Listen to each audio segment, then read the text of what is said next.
para a gente aí. Ótimo. Mas colocou, olha, está entrando agora. Está entrando, está entrando. A gente só vai esperar alguns minutos aqui para as pessoas entrarem. Hoje a nossa conversa com o Guilherme Boulos, né? Vai ser uma ótima conversa aqui para fazer uma análise da conjuntura, para ver como que o Boulos está vendo nessa crise sanitária. São várias crises, Boulos: crise sanitária, crise econômica, crise social, crise política sem precedentes, né? Talvez na história do Brasil, né? E você tem tido uma atuação importantíssima aí de resistência, de organização dos trabalhadores, da população. Então, a sua contribuição vai ser muito importante para as pessoas que acompanham aqui as nossas páginas, tanto a minha como a do Celso. Nós estamos fazendo aqui a transmissão nas duas páginas. Então, eu tenho certeza que você vai dar uma grande contribuição para que as pessoas entendam o que realmente está acontecendo no Brasil, né? A situação é grave, todo dia tem uma notícia, né? Tem um ataque contra a população do Brasil, e hoje, mais uma vez, o Brasil bateu o recorde, né? de mortes, de contaminação. A situação é muito grave no Brasil. Enquanto isso, nós temos um antipresidente estimulando a crise política, né? Tensionando o Brasil, fazendo ataques à população, à democracia. Enfim, esse vai ser o nosso debate de hoje. As pessoas estão chegando. Eu acho que a gente já pode, talvez, ir começando. Celso, você está acompanhando aí, que está mais com a visualização das pessoas que estão entrando? Sim, já daqui a pouquinho já dá. O Guilherme, acho que o seu celular ou coisa virou a câmera, não. Virou a imagem do O Guilherme. Deixa eu ver o que aconteceu aqui. Deitada. Acho que congelou, Guilherme. Exatamente. Só um segundinho. Deixa eu ver o que houve aqui. Vocês estão me ouvindo, não? Ouvindo, sim. Estamos ouvindo. Bem, eu só queria, deixa eu ver se dá para eu colocar aqui enquanto não começa a votação aqui, eu quero colocar uma música de abertura aqui, em homenagem ao Boulos. Olha isso. Vou colocar uma música. Que honra! Aqui, tá? Mas deixa eu só acertar aqui, que eu estou no computador e no celular ao mesmo tempo, então me desculpem. Deixa eu pegar aqui, calma aí, só um minuto. Eu tô ajustando aqui. Tá ótimo, tá ótimo. Eu vou colocar uma música aqui em homenagem ao Boulos, hein? Enquanto a gente acerta as coisas aqui, tá bom? Deixa eu acertar aqui, só um minuto. Só um minuto. Desculpe o improviso aqui, mas... projeto que está. Deixa eu... E o projeto que ora vai entrar em discussão. Quer dizer que é uma mudança substancial. Porque, veja bem, o corte do funcionalismo público era para todos, unilateral. Se alguém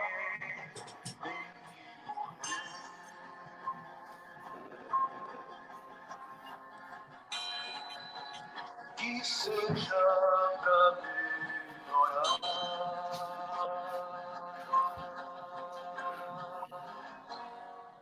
Tanta vida pra viver, tanta vida se acabar. Com tanto pra se fazer, com tanto pra se salvar. Você que não entendeu, não perde por esperar.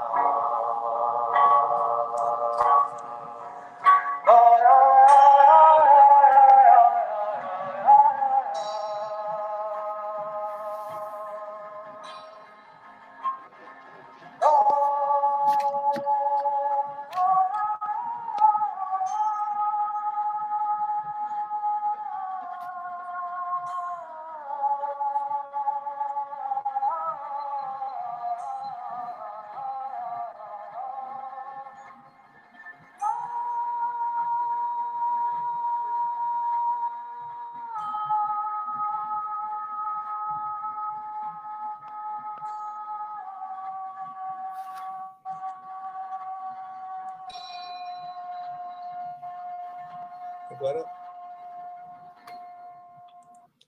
eu acho que deu, né? Tudo bem? Agora a imagem do Boulos Agora voltou ao normal, voltou, tá ótimo. Homenagem a você, Geraldo Vandré. Boulos. Tá ouvindo? O Boulos, seu microfone, acho. Microfone. Não tá para ouvir o som.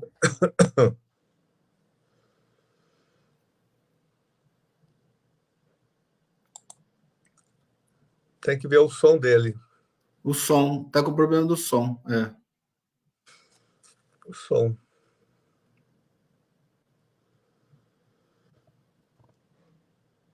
Nós já vamos entrar. O Boulos está acertando o som dele. Está com um probleminha lá técnico no som. As pessoas estão chegando aí. O Celso pode ir falando aí das pessoas que estão chegando, Celso, que eu estou sem visualização aqui, que eu estou também numa votação, então não vou poder acompanhar. Tá, a Márcia Peckley, o Jorge Luiz, o Márcio Vidal, a Dalva Tavares, o pessoal está começando a chegar aqui. Alessandra Vieira, Simone Coelho. Tá com som, Boulos? Não, ainda não. Tem que acertar o som dele. É. A Kate Sinópolis entrou, Elias Henrique, Ana Cláudia Cunha, muita gente está entrando aqui já para esse nosso bate-papo, Carlos e Boulos. O Jefferson, a Regina Helena. Assunto importante hoje, uma pauta importante. Tem muito assunto hoje, né, Carlos e Boulos, para a gente discutir, dialogar aqui com as pessoas que vão entrando com a gente, vão conversando. Será que o Boulos conseguiu? Ainda não, né? O Boulos ainda não, Boulos. O som, tem um problema com o som. Será que não é melhor sair e entrar de novo? Ele tem que sair e entrar de novo, né? É. Aí as pessoas estão entrando. O Ítalo, o Protásio, o José Amaral, a Luciana Carneiro, Alessandra Vieira, muita gente do Drauzio Vicente, olha, mandando um abraço aí para o deputado Carlos Janazzi, o Guilherme Boulos, o pessoal fazendo uma saudação, Carlos, aí para vocês. Manda um abração para vocês, obrigado aí pela participação. A Tatiane Luzia falando que adora as reflexões de vocês. Tá muita gente. O Vitor Guerreiro entrando com a gente. Então, vocês estão no processo de votação, Carlos. Isso, nós estamos votando agora pela internet o projeto de lei de redução dos salários dos deputados. Então, e a sessão começou às 2h30 e agora que está terminando, mas dá para fazer aqui as duas coisas ao mesmo tempo. Né? Será que o Boulos está com som agora, Boulos? Não. Continua não tendo som. Você está no... seria bom... Você está no notebook ou no celular, Boulos? Ele não ouve. Não, ele ouve, mas ele não consegue falar. Ele ouve. Você ouve, né? Talvez mudar. Se você estiver no computador, tenta no celular. Talvez fique mais fácil abrir em outro equipamento. Olha a frase aí, o Paulo Marcelo, ele fala que o Messias não está cuidando da pandemia, não cuida do povo, não cuida da economia. Ou a gente encontra um jeito de tirar ele com base nos crimes de responsabilidade que já cometeu, ou ele vai acabar com esse país. Olha aí, a reflexão, Carlos. Nossa, profunda, hein? É importante mesmo. E hoje ele foi lá para o Rio Grande do Sul, uma carreata, um paranoico mesmo.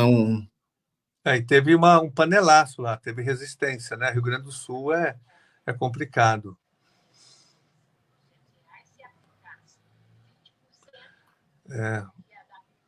Carlos Janazzi, a Weder José dos Santos pergunta aqui, Carlos Janazzi, o prefeito de Porto Ferreira disse que vai recorrer da decisão, e agora? Porto Ferreira?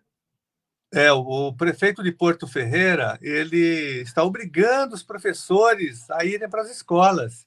Nossa, eu falei lá com o vereador, professor Sérgio, nós entramos com uma representação no MP contra essa decisão, porque ele está furando, ele está agredindo o decreto de calamidade pública que nós aprovamos na Assembleia Legislativa, entendeu? E aí nós acionamos o MP contra essa decisão. Os professores já estão nas escolas, Que absurdo. presencialmente. E na semana que vem ele vai entregar material para os pais, vai mobilizar milhares de pessoas, né, em trânsito, pegando transporte público, se contaminando no transporte, nas escolas. É um crime o que ele está fazendo. Nós acionamos uma representação no MP. Parece que tinha uma outra, parece que ele recorreu de uma outra, mas a nossa também está em andamento no Ministério Público lá da cidade. Tá? A gente acionou.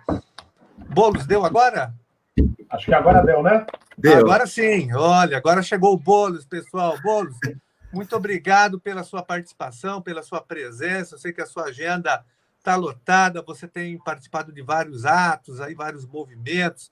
Você está com um movimento muito importante de solidariedade na área de arrecadação e distribuição de cesta básica, né, para ajudar a população que não está tendo proteção social, porque nós defendemos, Boulos e Celso, a proteção, o isolamento social, mas com proteção social. O governo tem que investir recursos para manter a população em casa. A população precisa comprar alimentos, material de higiene, remédios.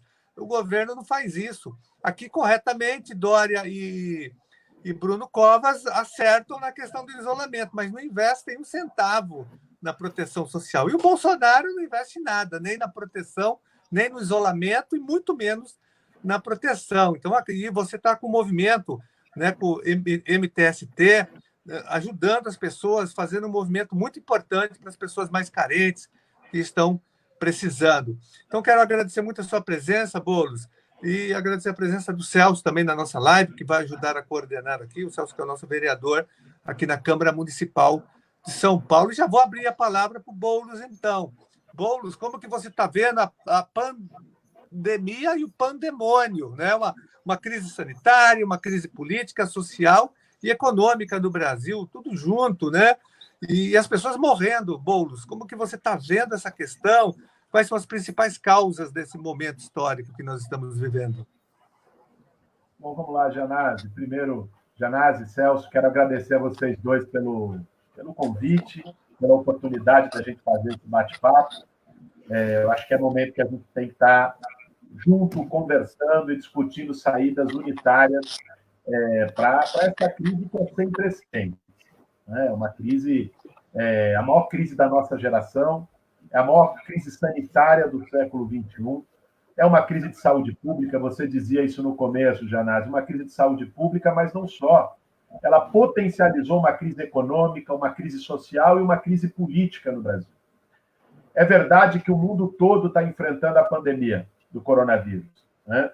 Agora, o Brasil enfrenta a pandemia e enfrenta o pandemônio, enfrenta um verme no comando da nação, né, que não tem capacidade de liderar, que não tem nenhuma empatia, que trata as vidas humanas como lixo.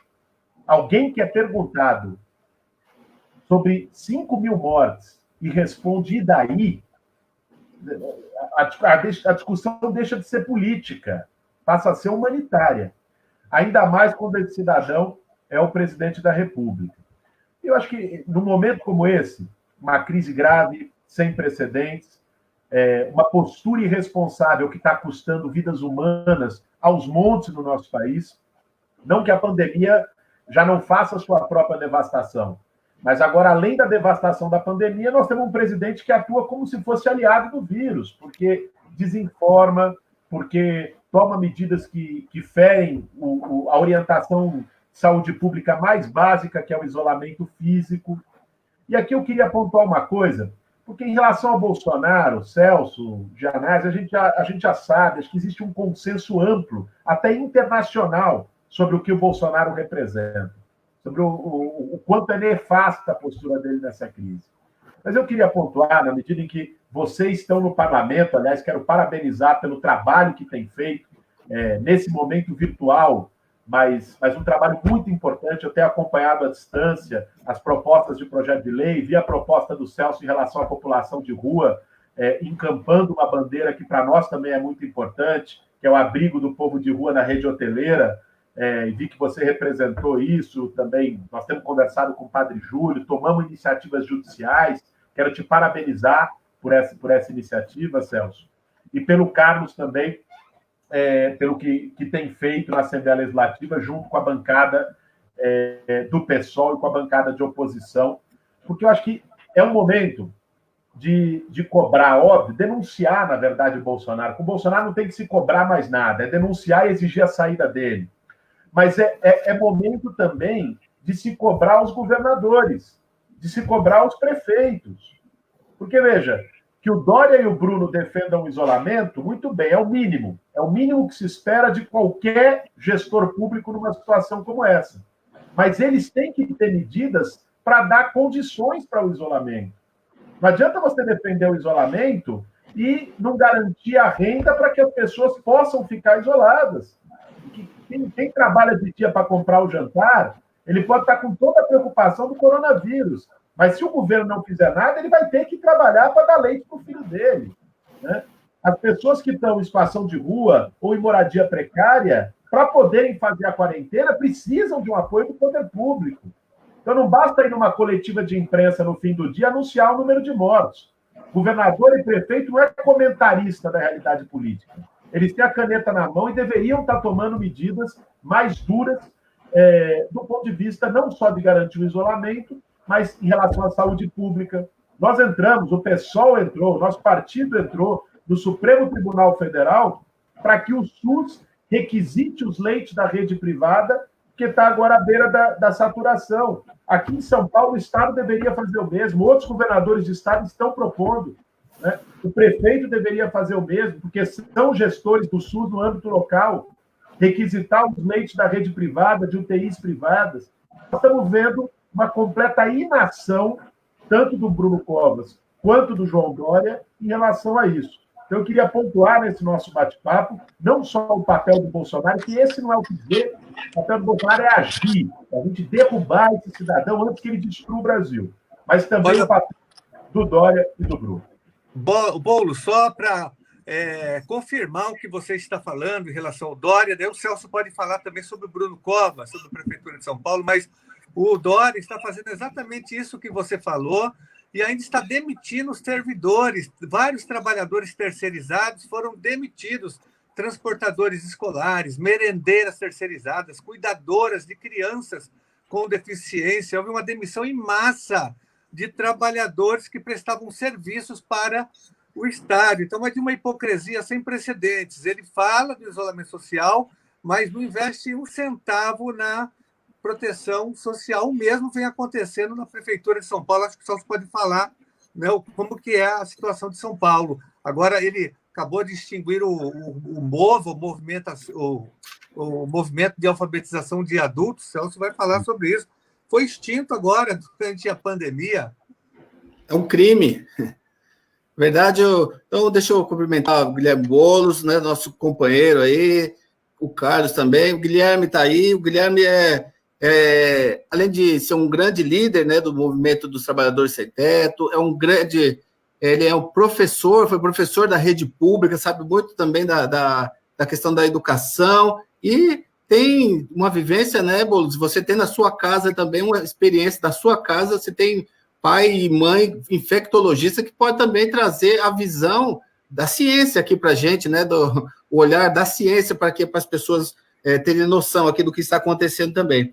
E dizer da admiração pelo seu trabalho também, Boulos, na frente, né, dos movimentos populares, das pessoas vulnerabilizadas que mais precisam, as pessoas invisíveis.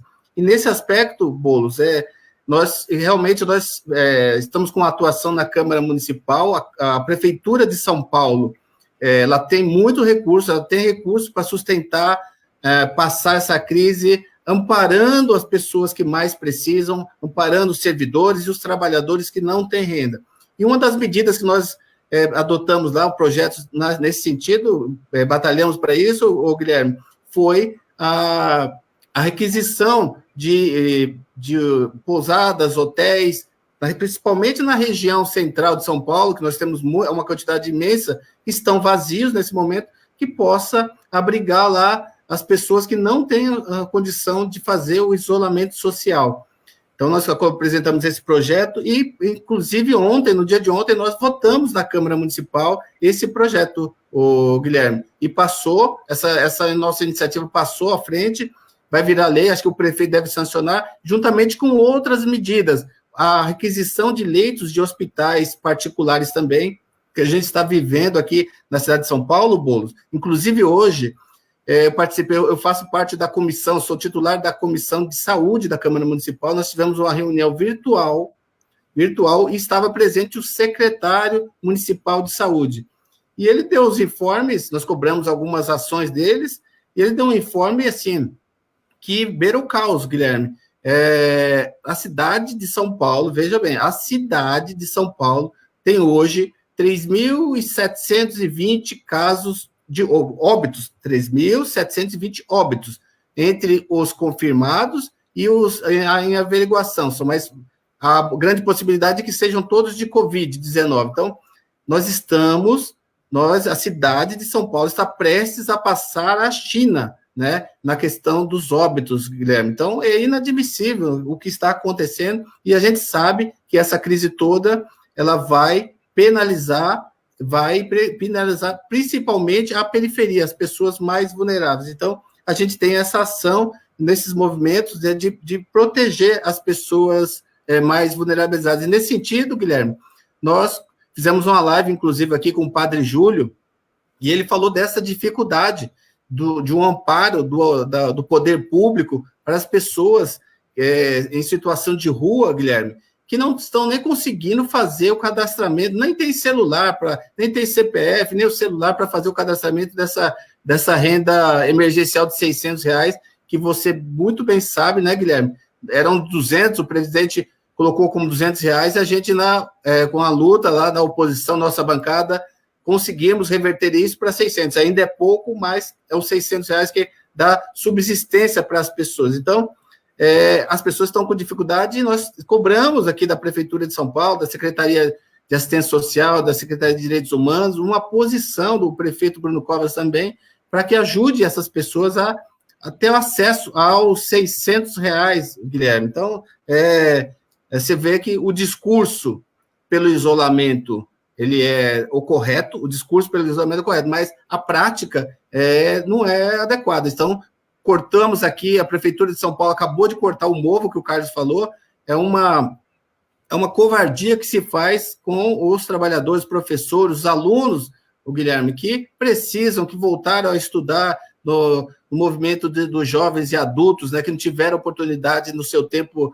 correto de estudar, que estão fazendo agora, estudam à noite, e o prefeito covardemente cortou esse convênio aqui com o MOVO. E a gente está recorrendo, está lutando para que isso seja revertido, porque também nós aprovamos na Câmara Municipal uma lei, Guilherme, que a Prefeitura Municipal de São Paulo, ela mantém todos os contratos com os terceirizados, são 108 mil trabalhadores terceirizados que prestam serviço para a Prefeitura. Então, vai manter esses contratos, e como contrapartida, a Prefeitura, as empresas não poderão demitir seus trabalhadores. Então, é um número muito grande, 108 mil trabalhadores. Então, nós estamos nessa luta aí.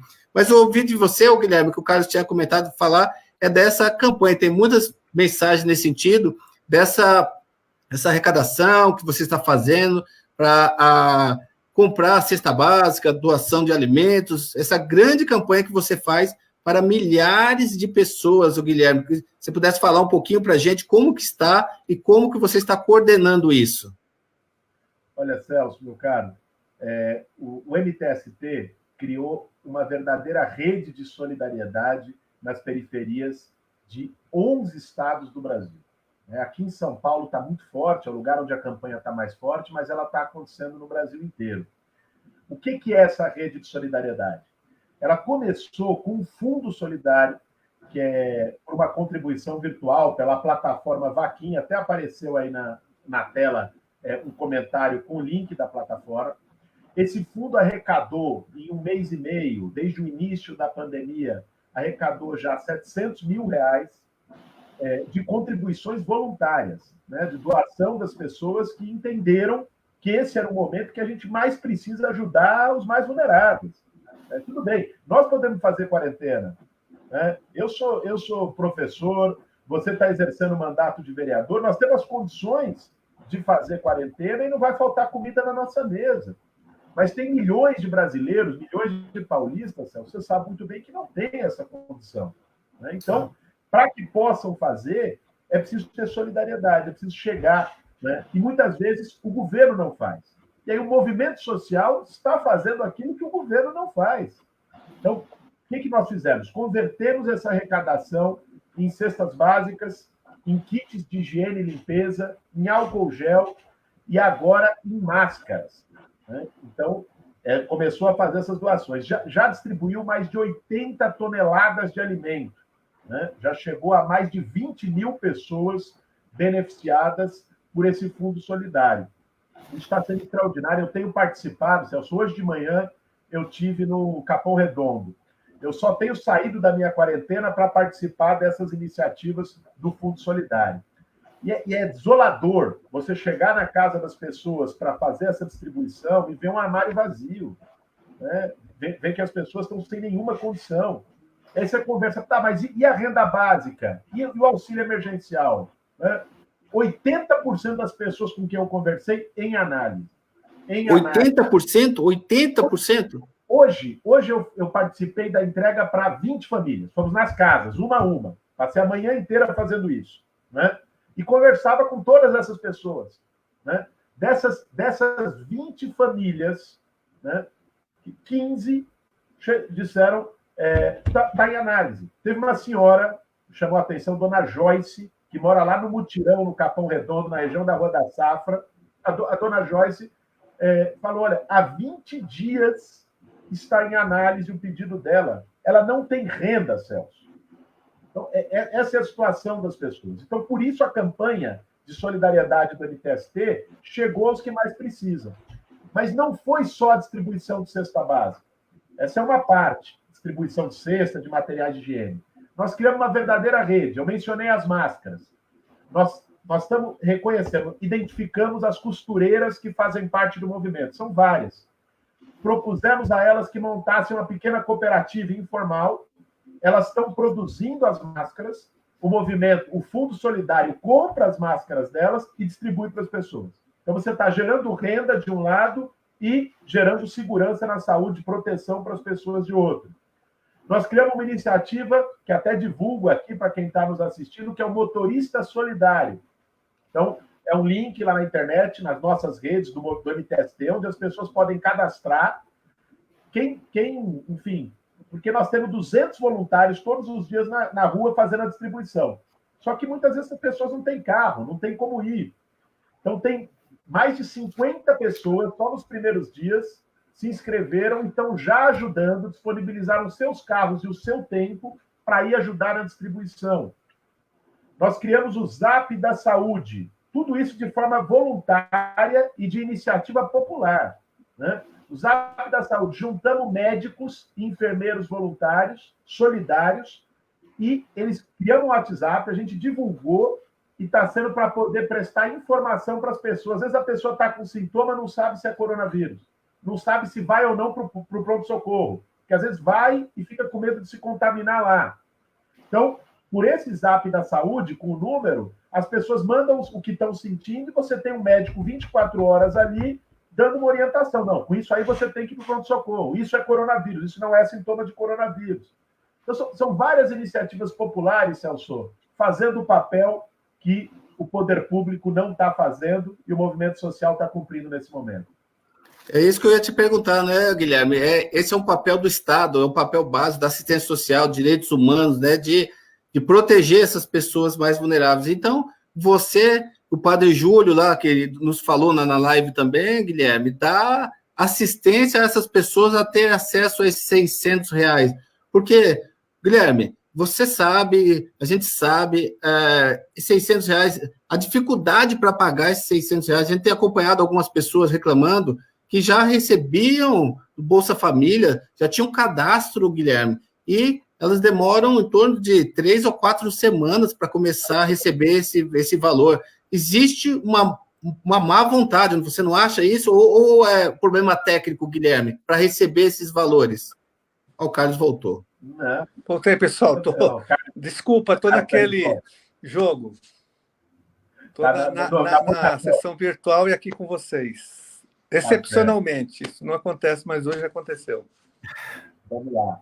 Não, mas sobre essa questão que você levantou, Celso, não tem a menor dúvida que é deliberado. O governo federal está fazendo isso de forma consciente, perversa e cruel. Porque, veja, dizer que não tem sistema, os beneficiários do Bolsa Família, eles já têm conta aberta na Caixa, que eles recebem o benefício todo mês. Qual é a burocracia? O que precisaria para essa pessoa receber o auxílio emergencial? A única diferença era de valor. O valor que elas recebiam Bolsa Família e o valor do auxílio emergencial. Mas não tem nenhum problema técnico. E tem gente, beneficiário do Bolsa Família, que ainda não recebeu. Nossa. Então, veja, a questão é, o Bolsonaro aposta no desespero das pessoas. Ele quer levar o povo a uma situação desesperadora. Porque com a situação desesperadora das pessoas, você cria a situação de caos. Né? E é o que ele precisa. Ele aposta no caos, ele aposta na convulsão, porque com isso ele constrói ali o germe da saída autoritária que ele quer para o Brasil. Essa é a grande questão, Celso. Por isso eu não tenho a menor dúvida que esse tal de sim análise é uma forma perversa, é uma forma canalha desse governo para fazer o povo pagar a conta. Mas aí a gente tem que dar de novo a responsabilidade para o nível estadual e municipal. Lá no Rio de Janeiro, se aprovou o complemento da renda básica. O município da Prefeitura do Rio, que tem um orçamento muito menor que a Prefeitura de São Paulo, está pagando o complemento da renda básica. Por que não se faz isso aqui? Por que não se cria a renda básica municipal e o município... Olha o que nós temos. A União, obviamente, é o maior orçamento do Brasil. O segundo orçamento do Brasil é o Estado de São Paulo. E o terceiro orçamento do Brasil é o município de São Paulo. Dizer que não tem caixa... Né? Eu acompanhei a aprovação do orçamento, Celso, você estava lá na sessão, a gente se encontrou. Na aprovação do orçamento foi 3 bi para zeladoria esse ano. Né? Ou seja, esse dinheiro não pode ser utilizado para complementar uma renda básica para os moradores da periferia de São Paulo que precisam? Nós precisamos trazer esse debate à tona, isso é muito necessário.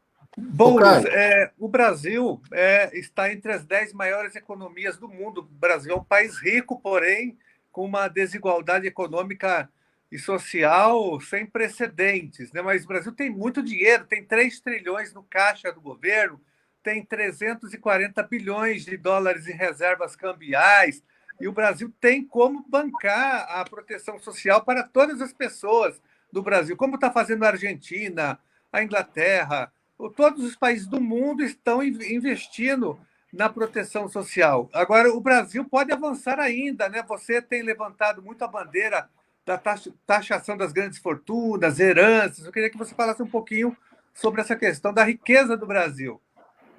É isso, Janazzi. Acho que esse é um ponto que a gente defendeu muito, a nossa candidatura na campanha presidencial em 2018. É um ponto que está no programa do PSOL, nas propostas que nós temos para o Brasil. Porque sempre que a gente defende aqui, você defende educação, você defende educação, a gente defende os serviços públicos, sempre vem aquela pergunta, mas de onde vem o dinheiro?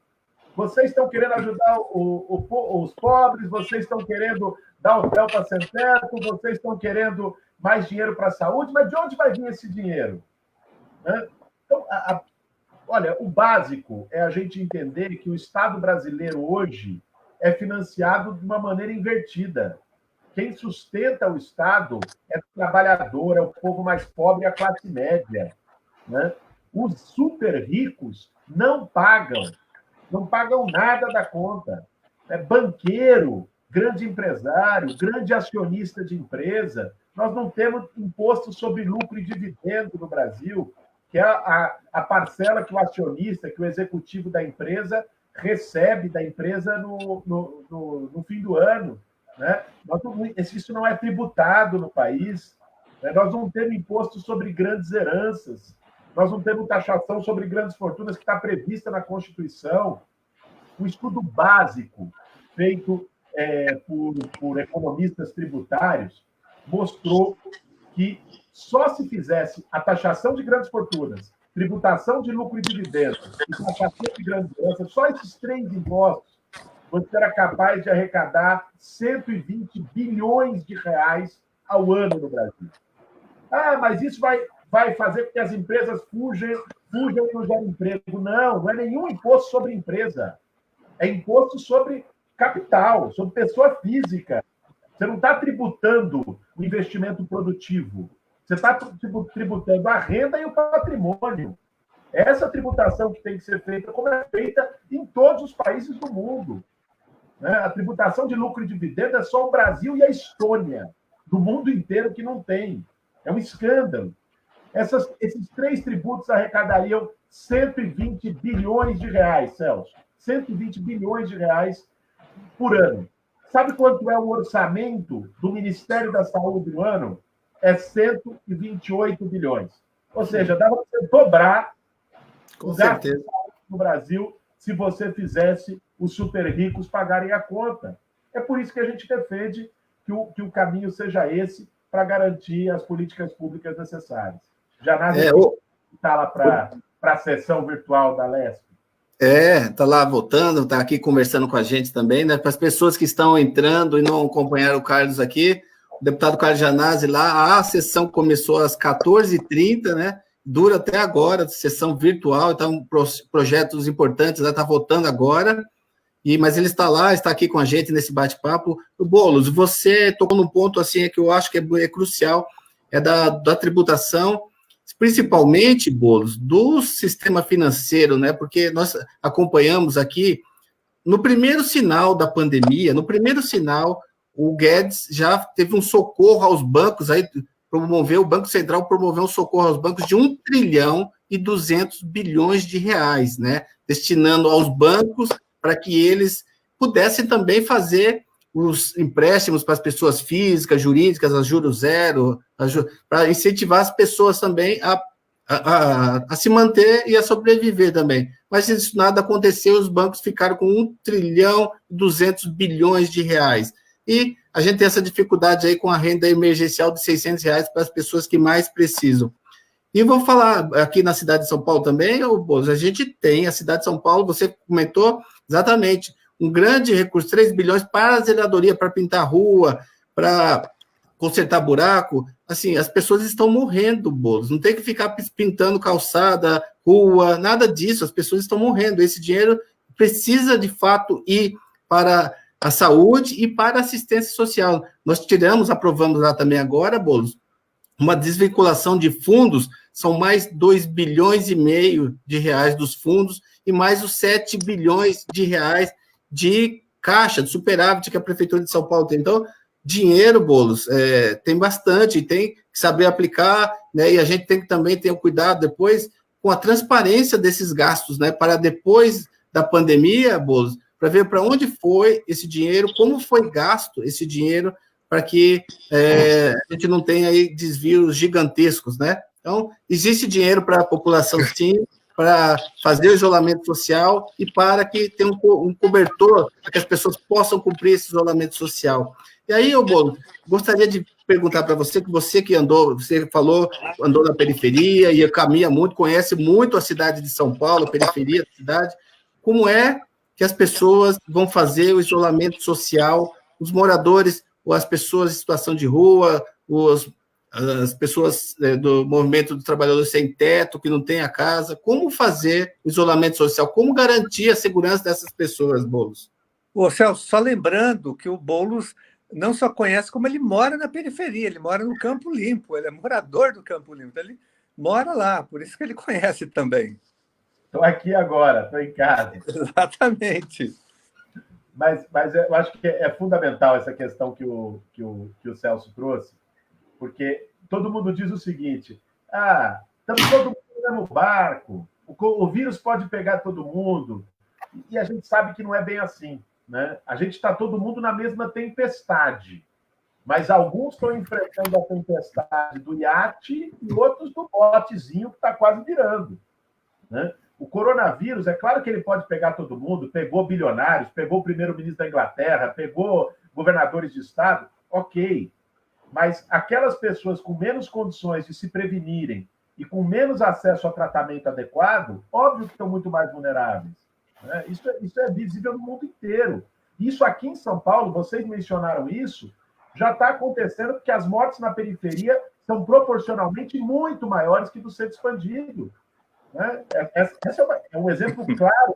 Né? Você teve um dado, acho que vocês viram isso, circulou muito na rede social, a comparação entre o número de casos do Morumbi e da Brasilândia. O Morumbi, se eu não me engano, teve 270 casos e 9 mortes. A Brasilândia teve 90 casos confirmados e 60 mortes. Veja, aí está demonstrada a diferença de como o coronavírus afeta cada parcela da sociedade. Porque quem está na periferia, quem mora numa favela, né, às vezes nem água tem. Como é que vai lavar a mão toda hora? Para não falar da situação da população de rua, Celso, que eu também tive com o Padre Júlio lá na Moca, esses dias, acompanhando. É devastador você ver numa situação como essa, as pessoas jogadas na calçada sem nenhuma assistência. Aí a prefeitura oferece albergue. O albergue, que é um lugar sem ventilação, com banheiro coletivo, superlotado, é um foco de propagação de coronavírus. Não é a solução o albergue. Daí a proposta dos hotéis. E vamos lembrar que muita gente fala, hotel para morador de rua, vocês estão querendo demais. Isso é absurdo, isso é impossível. Espera lá. Londres fez, Paris fez, Nova York fez, Los Angeles fez, só primeiro mundo. Niterói fez, Macapá fez, Florianópolis fez. Opa! E a maior cidade do Brasil não pode fazer? Nós temos 40 mil quartos de hotel na cidade de São Paulo vagos nesse momento. Dos 42 mil da rede hoteleira, 40 mil estão vazios. E 25 mil pessoas de população de rua. Tanto é que a proposta que está sendo desenvolvida é da gente abrigar a população de rua e ainda abrigar mulheres vítimas de violência, né? Abrigar pessoas que estão idosos e pessoas de vulnerabilidade que estão em casas superlotadas. E isso também ajuda a rede hoteleira, porque ela está parada. Você abrigar essas pessoas. A requisição não é você tomar o hotel, é você abrigar preço de custo. Para a rede hoteleira que está vazia porque está com zero turismo, você tem condição de garantir um mínimo de entrada e, ainda assim, salvar a vida das pessoas. Né? Nós entramos, Celso, vimos o teu projeto, divulgamos, achamos uma bela iniciativa e entramos também no Ministério Público, junto com o Padre Júlio, junto com o Evandro, entramos lá no MP, cobrando, né? Vimos a aprovação ontem de um conjunto de leis muito bom, mas não basta aprovar a lei e a prefeitura não executar. Então, nós Exatamente. que o prefeito execute isso. Isso para falar da população de rua. Mas você pegou o povo da periferia em geral. Aí eu acho que o que pega é, sobretudo, a questão da renda, meu irmão. Porque o que eu tenho visto é as pessoas conscientes. As pessoas estão conscientes do coronavírus. Ninguém está igual o Bolsonaro achando que é uma gripezinha. Só aquela mente insana e corrompida dele para pensar isso. A maioria das pessoas sabe do risco, mas ainda assim se arrisca todos os dias, porque senão não vai ter o que comer, porque não tem assistência. Quando você vê um pequeno comerciante do bairro falando tem que abrir o comércio, não é porque ele não sabe o que é o coronavírus, mas é porque ele está vendo todo o investimento da vida dele ir por água abaixo em um mês, porque ele não tem nenhuma assistência. Eu não vou tirar a razão dele. É claro que não tem que abrir o comércio agora, não dá. Não dá para relaxar o isolamento, mas, ao mesmo tempo, esse cara tem que ser ajudado. E os 1 bilhão e 200 milhões que você falou que o Bolsonaro liberou não foi para ele. Não foi para o comerciante, não foi para o microempresário. Foi para os grandes, foi para os bancos, foi de liquidez para o sistema financeiro. Então, aí é que está o absurdo. Nós temos que ter um plano, justamente para poder garantir que a população de rua seja atendida, que é o limite, é quem está ali na ponta, é o cara que não tem casa, né? Que o povo que está em situação precária também possa ser atendido pela alternativa hoteleira e que as pessoas que não têm renda e os pequenos comerciantes, os microempresários, recebam uma ajuda da parte do poder público. É assim que o mundo inteiro está fazendo para poder assegurar a quarentena. Não basta só decretar a quarentena. Você tem que criar as condições para que as pessoas enfrentem ela com dignidade. Esse é o debate que nós temos feito, acho que todos nós temos feito. Com certeza. Boulos, mais uma pergunta importante, que é muito bom. Eu quero saber qual que é a sua visão, porque o governo Bolsonaro ele está aumentando a sua escalada autoritária agora, tentando controlar a Polícia Federal, participando de atos contra a democracia, pedindo a ditadura militar, atos pedindo o AI-5, que é um retrocesso sem precedentes na história do Brasil. Ele está endurecendo, né? É um governo militarizado, com mais de 1.000 militares em postos importantes do governo. Como que você vê essa escalada autoritária do governo Bolsonaro? Que riscos nós estamos correndo nesse momento? Você acha que nós podemos ser uma nova Bolívia? Nós podemos ser vítimas de um processo, como aconteceu na Bolívia, da extrema-direita tomando poder, a força?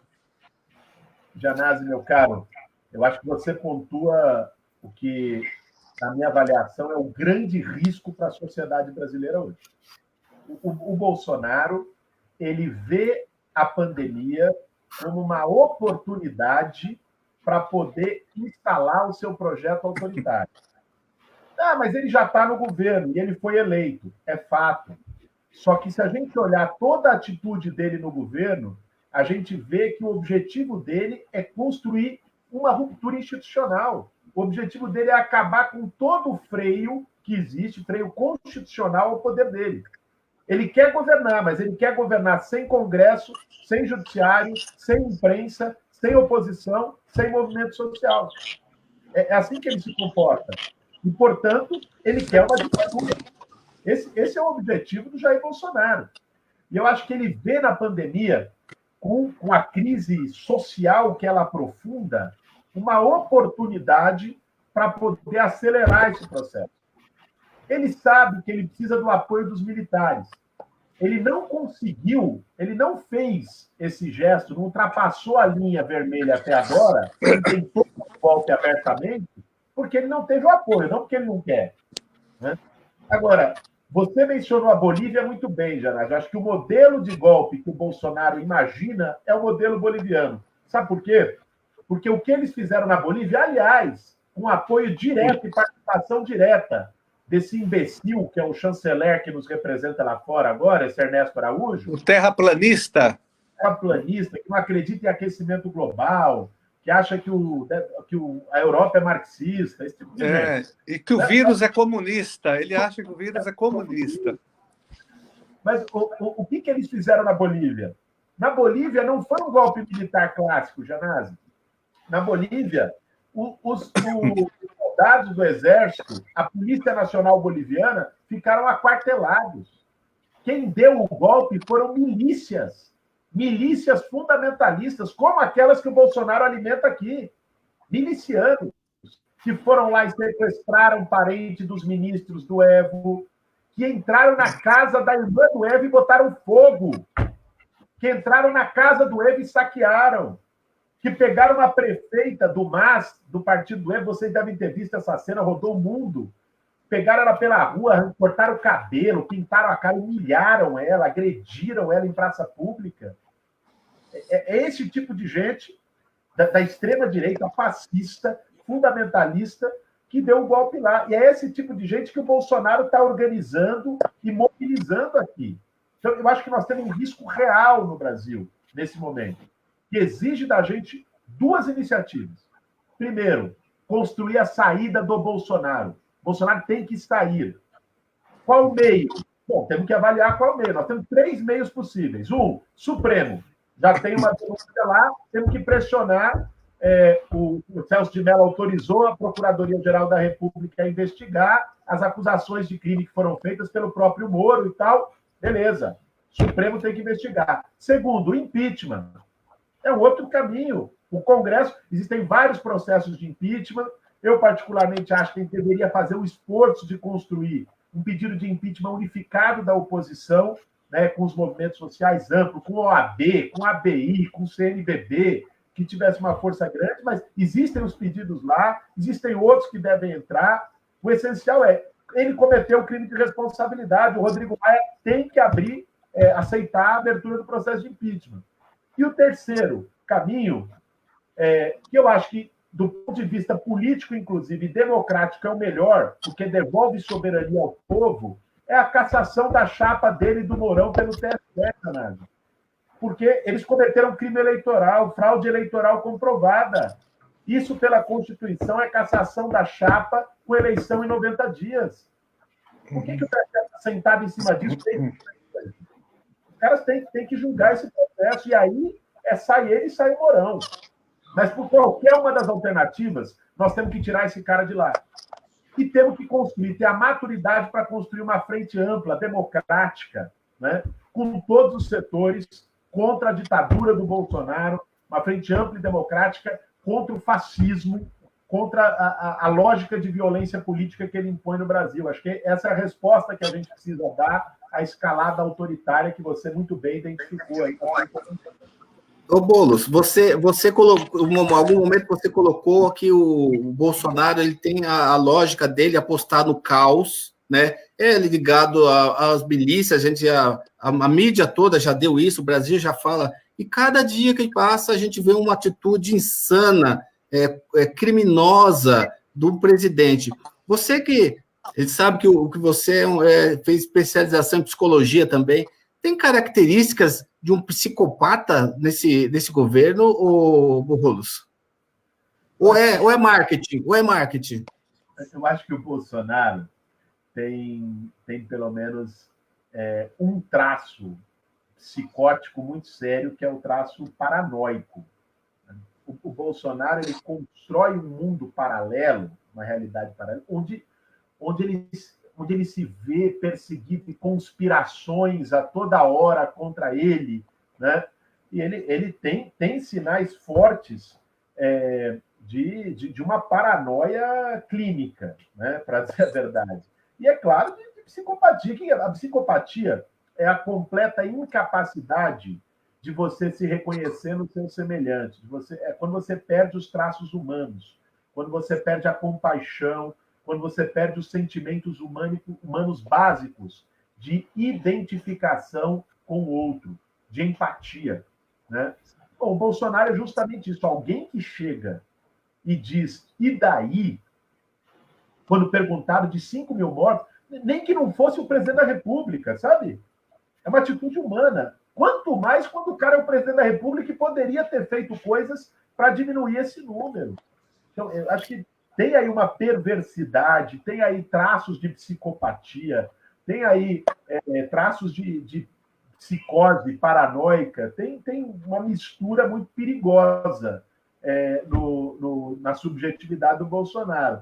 Agora, eu não acho, quero repetir isso aqui, Celso, que a gente possa tratar ele como um louco. Ele é um louco, ele não sabe o que está fazendo, ele é alucinado, ele é doido. Não. Esse cara tem uma estratégia perigosa, uma estratégia fascista, junta ao que há de pior na sociedade brasileira, se liga à cultura mais autoritária do nosso país e precisa ser combatido dessa forma, com o que ele politicamente representa.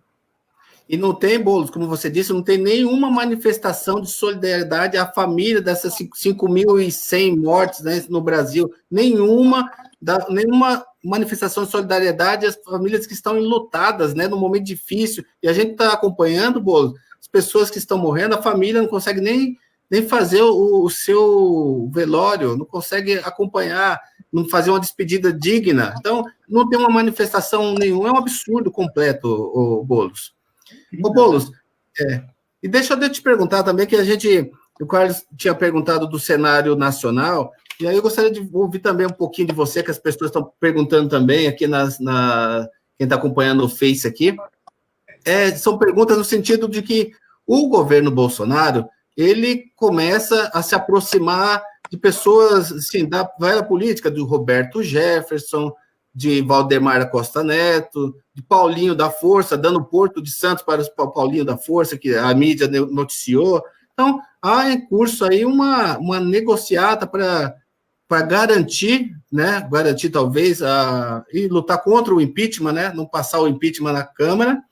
E também, né, Boulos, ouvir também você um pouquinho amanhã nós teremos um 1º de maio, né, comemorando o Dia do Trabalho, e a gente está acompanhando bastante, já tínhamos conversado com o Índio, tinha conversado com você, uma pessoa que está sempre, todos os anos, na luta, participa desse grande ato nacional, né, mundial, na verdade, né? E aí a gente está vendo hoje pessoas que estiveram do lado da emenda constitucional 95, da reforma trabalhista, que acabou com a nossa CLT, da reforma da Previdência, que acabou com os direitos previdenciários, trabalhistas e previdenciários da população. Essas pessoas, Boulos, nesse momento, estão todas juntas no mesmo palanque. Como você enxerga isso? Qual que é a sua visão sobre isso?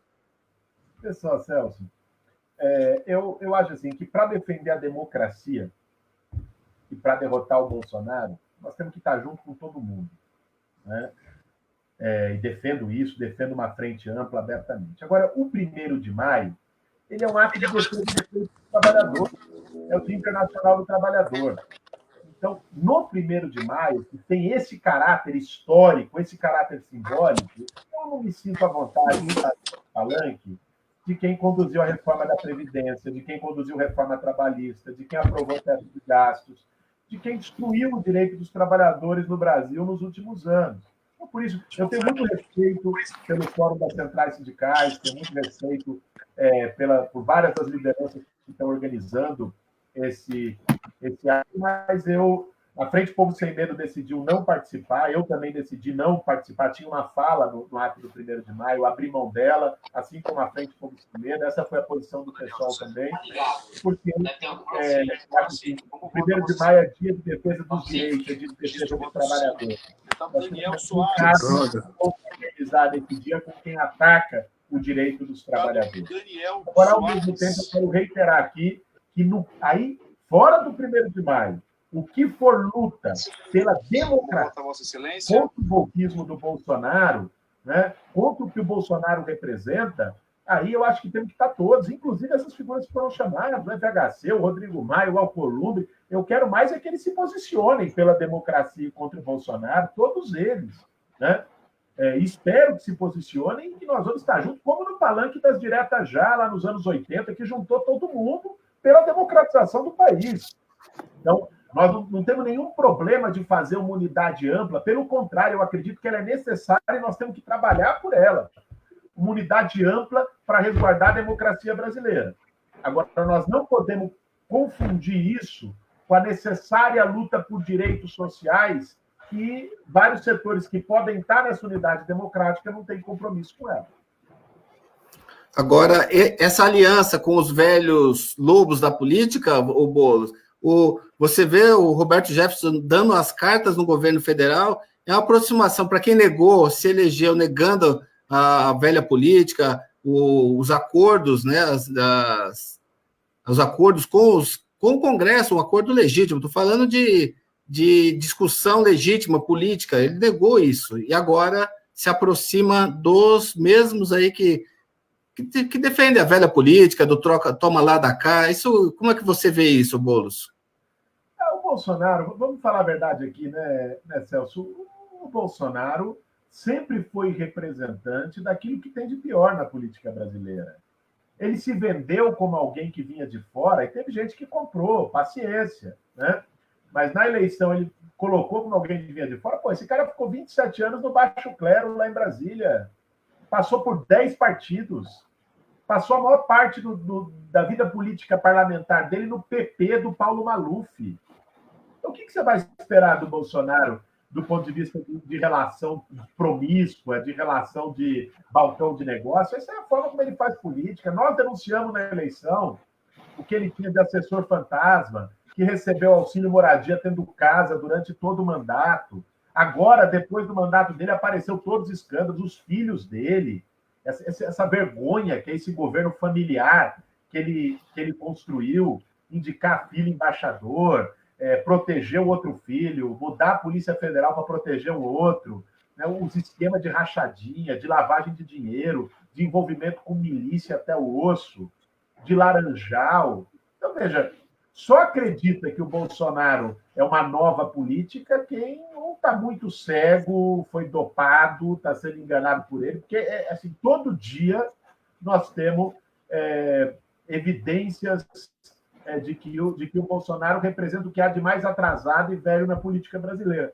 Por isso, não me surpreendeu em nada a articulação dele com os setores do Centrão, com Arthur Lira, com Roberto Jefferson. A articulação que ele construiu com esses setores, na verdade, é coerente com o que ele representa na política brasileira, com o que representou em 27 anos na Câmara dos Deputados. Ô, Boulos, deixa eu até perguntar uma coisa, voltando um pouquinho para São Paulo aqui. Eu sei que a gente acompanha você, o movimento, você esteve na Câmara Municipal já fazendo esse debate com a oposição, até fizemos uma interferência lá de falar com o presidente da Câmara também, na votação do orçamento, você pela luta por moradia, uma política habitacional decente na cidade de São Paulo, que nós não temos, né, Boulos? E você está lá batalhando, lutando para a moradia para as pessoas que não têm as condições, que os mais vulneráveis. E nós tivemos, eu gostaria que você falasse um pouquinho sobre esse movimento, e nós, só falando também, Boulos, nós, no projeto de ontem, na Câmara Municipal, foi aprovado lá uma doação, né, do governo federal para a Prefeitura de São Paulo, daquele terreno onde tinha lá o prédio do Paissandu, que desabou, né, e nós, assim, o que nós exigimos para que que passasse essa emenda lá do Executivo, colocasse nesse projeto para votar ontem, que ele se destinasse a moradias de interesse, habitação de interesse social, né? Então, ele vai ser exclusivo, está carimbado, né? Essa doação está carimbada, sem encargos para o município, para que ele sirva de construção de habitação de interesse social. Aí, gostaria de ver com você se você já tem algum movimento, a gente vai fazer esse movimento juntos lá para que ele seja efetivamente disponibilizado para as pessoas que mais precisam e para além desse terreno, ô Boulos, de uma luta maior também que vocês têm na cidade de São Paulo como um todo.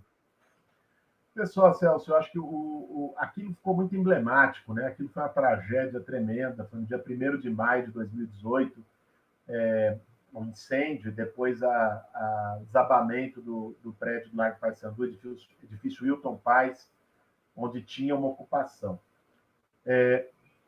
Enfim, destinar aquela área para moradia popular é simbólico, é importante, nós não sabemos ainda qual é a demanda, queremos discutir isso com a Prefeitura Municipal de São Paulo, para que seja uma demanda para aqueles que mais precisam, para que seja uma demanda para que os mais pobres, de fato, possam habitar o centro de São Paulo, que é uma briga histórica dos movimentos sociais e de quem defende uma cidade democrática.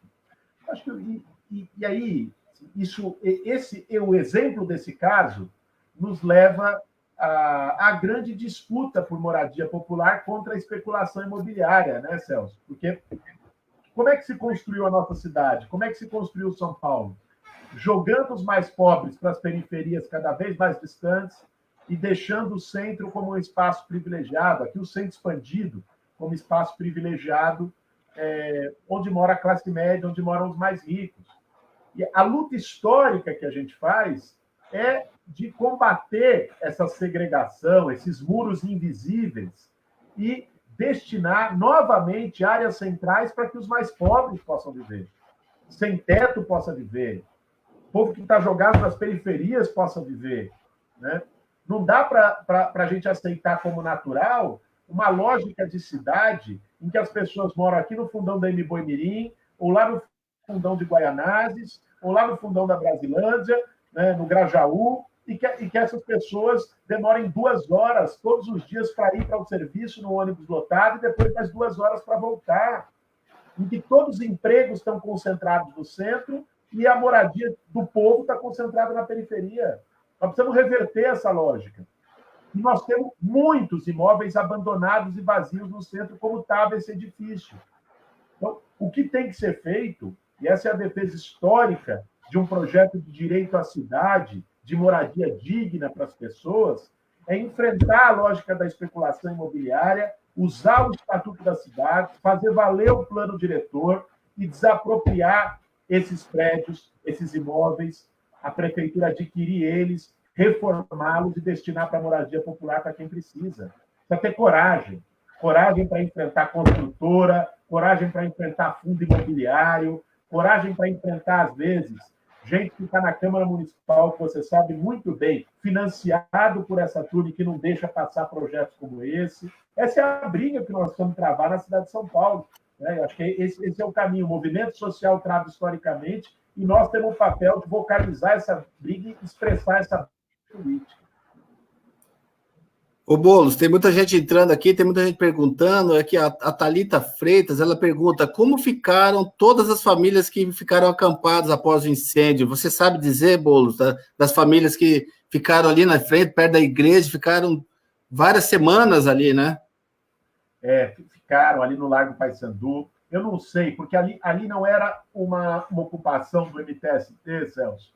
E mais que isso, você deve se lembrar, ali teve alguns problemas, teve algumas supostas lideranças que até se aproveitaram das pessoas, isso virou um caso até de processo judicial, virou um caso público na mídia, e que depois a máquina de fake news do Bolsonaro atribuiu isso a gente.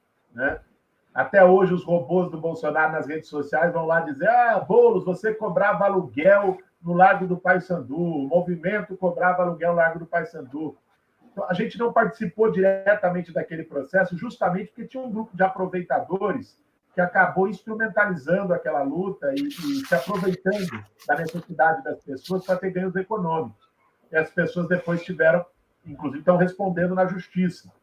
Agora, as famílias não tinham nada a ver com isso. As famílias que estavam lá são as necessidades, sofreram duas vezes. Tanto porque teve aproveitador que tentou se valer delas, quanto porque estavam numa situação precária e de desabamento. Né? A luta naquele momento, que nós fizemos junto à Secretaria de Habitação do município, foi pagar auxílio aluguel para aquelas famílias, né? Para que a prefeitura pagasse o aluguel delas até sair uma moradia definitiva. Eu sei que uma parte foi para auxílio, não sei se todas foram, mas uma parte daquelas pessoas que estavam acampadas, pela pressão dos movimentos, acabou sendo cadastrada e indo para o auxílio aluguel. São várias lutas, né, Boulos, que a gente tem que implementar, e aí, como você disse mesmo, tem que ter coragem, né, do poder público, tem que para enfrentar todos o interesse de especulação imobiliária, Boulos, de vários setores, né, que atrapalham, né, não deixam as pessoas que mais precisam, né, ter direito à sua moradia, né? Tem uma pergunta aqui do Moro de saída. A saída do Moro. As pessoas estão perguntando aqui como você entende a saída do Moro? O Moro é um herói? O Moro comparado com o Bolsonaro? Então, são várias perguntas aqui nesse sentido, Guilherme. Se pudesse fazer uma análise. Claro, Celso. Olha, eu acho que é o seguinte: o Moro acusou o Bolsonaro de obstrução de justiça, de crime de responsabilidade, de corrupção. E vou lhe dizer, eu acredito que o Moro está certo. E o Bolsonaro acusou o Moro de ter chantageado por vaga no Supremo, de ter prevaricado. Eu vou te dizer, eu acredito que o Bolsonaro está certo. É aquela famosa briga de compadre. Briga de compadre, já diz o ditado, sempre sai verdade. Dos dois lados. Então, o Moro e o Bolsonaro, para mim, Celso, são da mesma laia, para lhe dizer a verdade. Então, o Moro, tudo bem, o que ele falou do Bolsonaro, eu não duvido uma vírgula.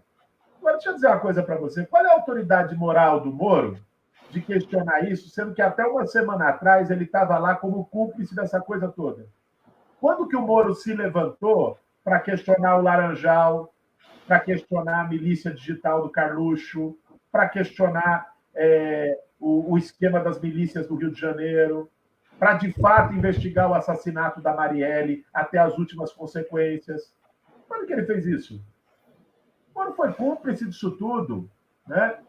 Então, francamente, essa é a briga onde não existe herói. Essa é a briga onde não existe herói. Eu acho que os dois têm que responder na justiça pelos crimes dos quais estão sendo acusados. Aliás, no caso do Moro, ele se autoacusou. Aquela história, vamos combinar, né? Aquela história da pensão, meu amigo, aquela história está esquisita. Quer dizer, eu te convido para você ir trabalhar comigo, você sair do seu cargo e trabalhar comigo, aí você coloca como condição que eu pague uma pensão para a sua família se alguma coisa acontecer. De onde vem essa pensão? Quem que ia pagar? Porque o INSS não ia. Ela não é legal, Quem que ia pagar? Era o escritório do crime lá de Rio das Pedras? Era o Queiroz que ia pagar a pensão? Era o Flávio Bolsonaro ia fazer rachadinha para pagar a pensão do Moro? Quem que ia pagar essa pensão? Quer dizer, eu acho ali que os dois têm muitas coisas para explicar para a sociedade brasileira, Celso. Então, isso, pessoas também estão perguntando, Boulos, aqui, da interferência aqui do Supremo Tribunal Federal, né, com a decisão do ministro Alexandre de Moraes, impedindo, né, a posse de um amigo, né, do presidente que supostamente estaria ali para bloquear as ações da Polícia Federal nas investigações da milícia, né, dos seus filhos que participam da milícia lá no Rio de Janeiro, principalmente no Rio de Janeiro. E aí eles colocam aqui, comparando essa interferência do Supremo Tribunal Federal com a interferência que houve lá atrás, na época da posse do Lula como ministro da Dilma, né? Houve lá, inclusive, com a participação ali, assim, muito criminosa do Moro, né, naquele momento ali, vazando as informações, né? Então, pessoas estão perguntando se você compara, se está correta mesmo a posição do Supremo Tribunal Federal sob a sua ótica, Guilherme. Olha, eu acho que do ponto de vista constitucional não está correta. Do ponto de vista constitucional, o Supremo invadiu competência de outros poderes. Agora, quando você abre a porteira, meu amigo, o Bolsonaro está reclamando do quê? Ele ajudou a abrir essa porteira lá atrás. Eles estão sendo vítimas de um cenário que eles mesmos construíram de politização da justiça e de judicialização da política. Agora, do ponto de vista constitucional, o Supremo Tribunal Federal definir quem pode ser indicado por um cargo que é de atribuição presidencial, me desculpe, não dá. Agora, da mesma forma que não dá, você, como presidente da República, indicar um diretor-geral da Polícia Federal porque ele é amigo do seu filho. Sabe? Então, eu não estou aqui com uma coisa é a questão formal do Supremo da legislação, porque a gente não pode ser incoerente. Lá atrás eu fui contra, quando o Gilmar Mendes deu aquela liminar absurda, baseada num vazamento ilegal do Moro, para impedir o Lula de ser ministro da Dilma e ampliar o golpe parlamentar. Então, a gente tem que ser coerente com aquilo que a gente acredita e que a gente defende. Agora, ao mesmo tempo, é inconcebível e inaceitável que alguém que ocupa a presidência da República não consiga distinguir o público do privado. Alguém que ocupa a presidência da República acredita que o Brasil é o quintal da casa dele na Barra da Tijuca. Sabe? Esse cara não está à altura de ser presidente do Brasil. Exatamente, Boulos, muito perfeito. Ô, Boulos, as pessoas, muita gente perguntando, tudo.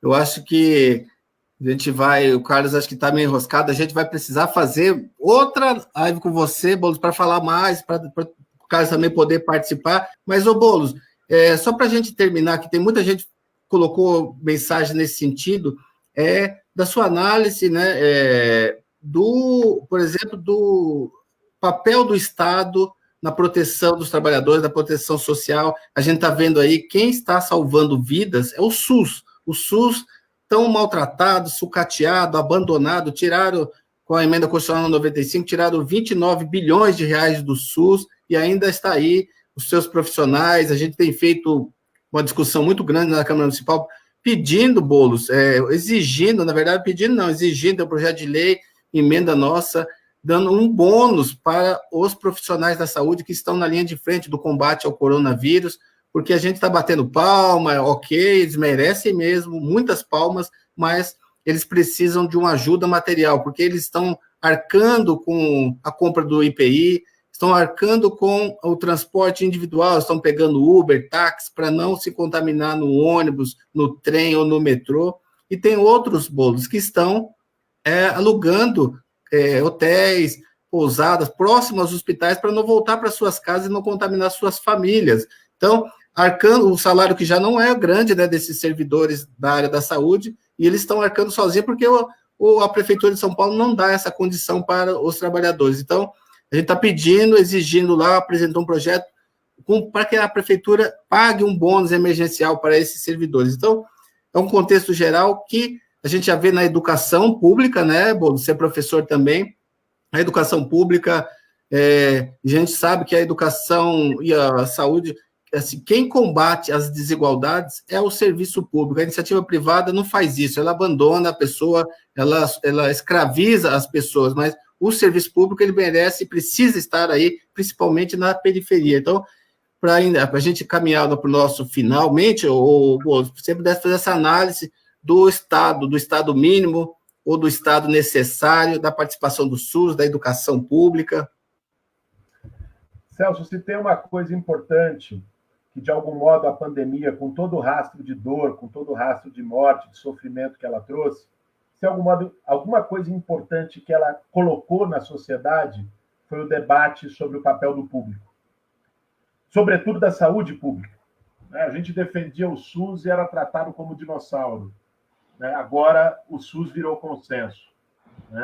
O papel do Estado, que era condenado, demonizado por todos os neoliberais, agora você vê os liberais de primeira hora defendendo o investimento público para sair da crise.